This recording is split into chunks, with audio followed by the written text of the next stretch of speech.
so sad and so stern, and withal wore such a look of desolate separation that not a spoken word was necessary to reply him. Now, a considerable time had passed since Giovanni's last meeting with Professor Baglioni, his teacher. One morning, however, Giovanni was disagreeably surprised by a visit from the professor, who seated himself and proceeded to tell him that Beatrice had been nourished with the poison from her good uncle until her whole nature was so imbued with him that she herself had become the deadliest poison. The poison was her element of life. With that rich perfume of her breath, she blasted the very air. Giovanni stated that he had emotions. He had suspected this about his pupil. So bluntly, he told the professor of his love. Giovanni, poor Giovanni, the professor answered with some surprise. But be of good cheer, my son.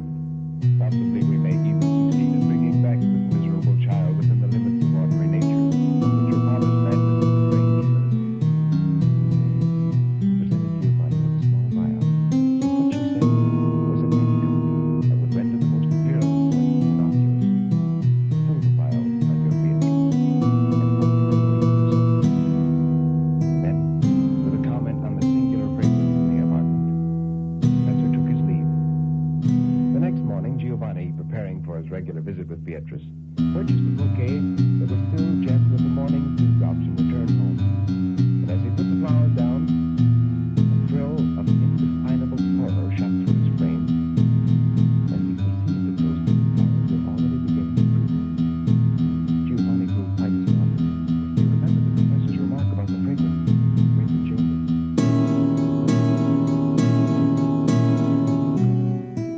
And then he shuddered at himself. Recovering from his stupor, he saw a vigorous and active spider dangling from his web on the ceiling. Giovanni bent toward the insect and emitted a long, deep breath. The spider suddenly ceased its toil and hung dead across the room.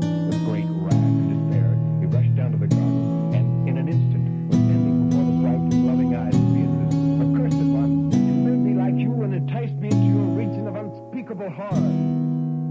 Giovanni. Beatrice was first thunderstruck and then grieved, for she knew that he had learned her secret. "Giovanni, what do you mean?